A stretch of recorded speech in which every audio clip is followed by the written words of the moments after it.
Hello, welcome to the English news program of Giang Radio and Television Station. We will start with some top stories from around the province.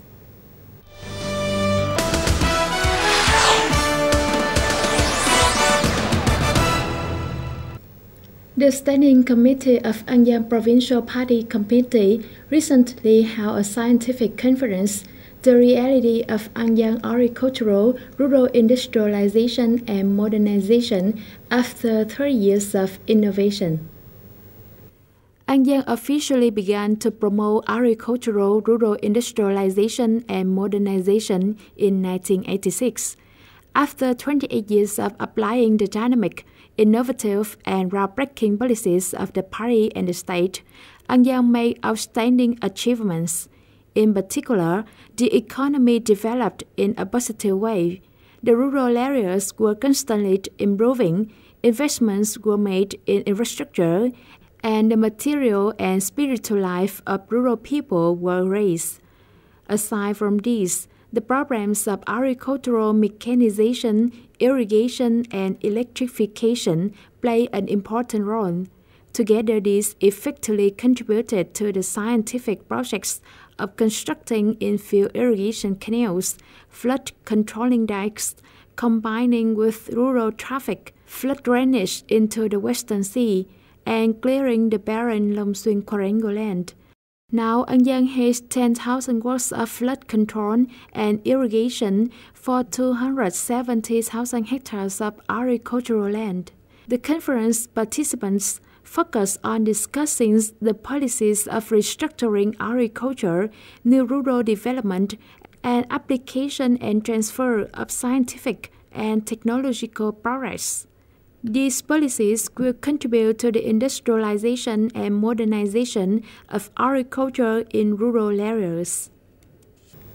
Giang Provincial Party Committee, People's Council, People's Committee, Vietnam's Fatherland Front, and Giang Association of Expatriates has just held this year's meeting at Tôn Đức Thắng Museum in Ho Chi Minh City.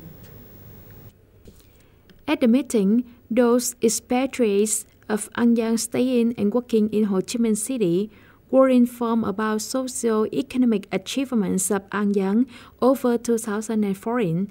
They also shared work experience, gave best regards, and encouraged each other to gain more achievements this year.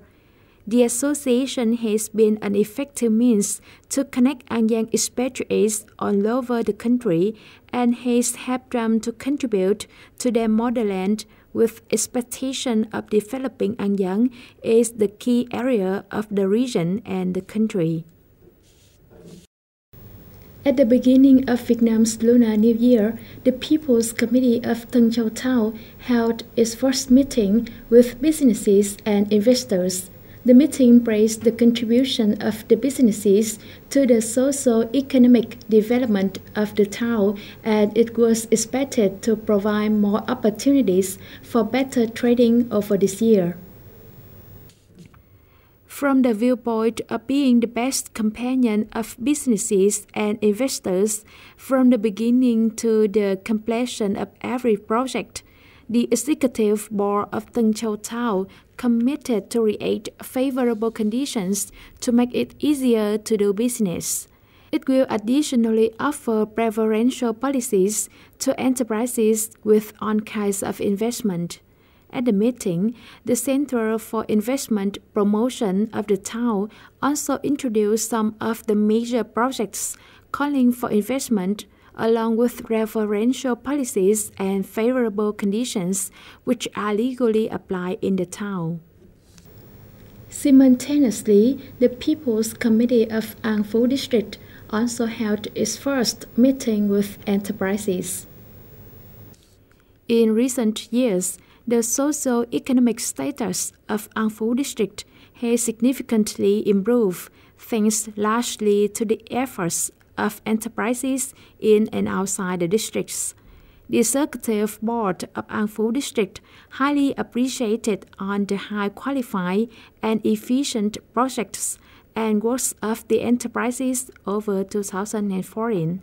At the meeting, the executive board also called for investments in 14 key projects, including Bún Bình Thiên Ecotourism, Vĩnh Lộc Bridge, the extended industry handicraft industry complex of An Phú, the waste treatment factory, and the model of high-tech agricultural production. An Phú district will continue to offer preferential conditions and policies for all investors. An Giang People's Committee has approved supporting plans in technology, finance, and marketing for beef products during 2015 and 2016. The total budget is 15,640,490,000 Vietnamese dong, which comprised 8,190,770,000 Vietnamese dong in 2015 and 7,520,720,000 Vietnamese dong in 2016. The technical supporting plan in the 2015 to 2016 period is for three main activities. First, trained technicians are supposed to successfully do artificial insemination for cows. Second, technicians will be trained in nutrition, food, and reproductive disease in cows.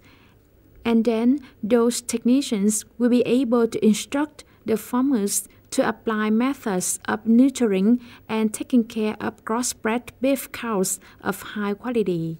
Last, farmers will be trained in techniques of care and nurture of on cattle and techniques of mixing compound feed. In addition, the province will provide support to establish models of grass planting and offer 30% for harvesting machinery purchase for farmers who are raising more than 8 cows.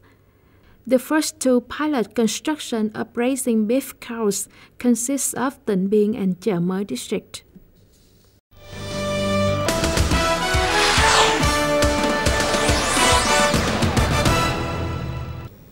Two 2014 closed with certain developments in economy, culture, and social. Tân Biên district also attracted two main investment projects with the total capital of up to 2,400 billion Vietnamese dong. Of those, the cable car project was completed and put into use on the occasion of the 2015 Lunar New Year. It is the breakthrough in promotion and development of tourism, as well as advanced into prospective and promising achievements of Tân Biên in 2015. The cable car project at Cấm Mountain, An Hảo Commune, Tân Biên district, with a total investment of 300 billion Vietnamese dong, was implemented by An Giang Joint Stock Company Tourism Development. This is the first cable car up a mountain in the Mekong Delta and plays a crucial role in promotion and development of tourism, along with creating thousands of jobs for local people. Tân Biên has potential in tourism particularly. 2014 marked two major breakthrough points. First, it was the textile industry with the total budget of $300 million. Second, it was the cable car projects. Those are the key achievements of Tân Biên that will help to attract more investment thereafter. During the 2014 Lunar New Year holidays, the Cấm Mountain Resort welcomed 74,697 visitors, comparing to 80,662 visitors this Lunar New Year. It increased by 7.9% compared with 2014, and its turnover was approximately 1.5 billion Vietnamese dong from entrance tickets. Particularly, the cable car system, which was put into service on February 14, 2015, attracted over 23,995 visitors. The revenue was estimated at 3,627,320,000 Vietnamese dong. It is a positive sign for greater development of the Cam Mountain Resort. I've been to Cam Mountain many times before, yet this time I took the cable car and it's exciting. I think Tịnh Biên tourism will thrive in the future. On the investment projects that have been deployed and put into use in Tịnh Biên district will be the driving force for future development in tourism and services in the upcoming period.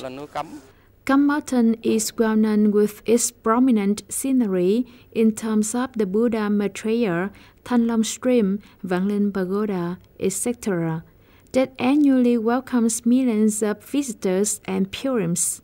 Apart from proper plans and investments, the Cam Mountain Resort is a significant highlight that attracts thousands of visitors to An Giang. It additionally will create future prospects that boost economy and tourism of Tịnh Biên district. We've come to the end of today's Welcome to An Giang program. We're looking forward to receiving your feedbacks to improve the program. Thanks for tuning in. Bye and see you next week.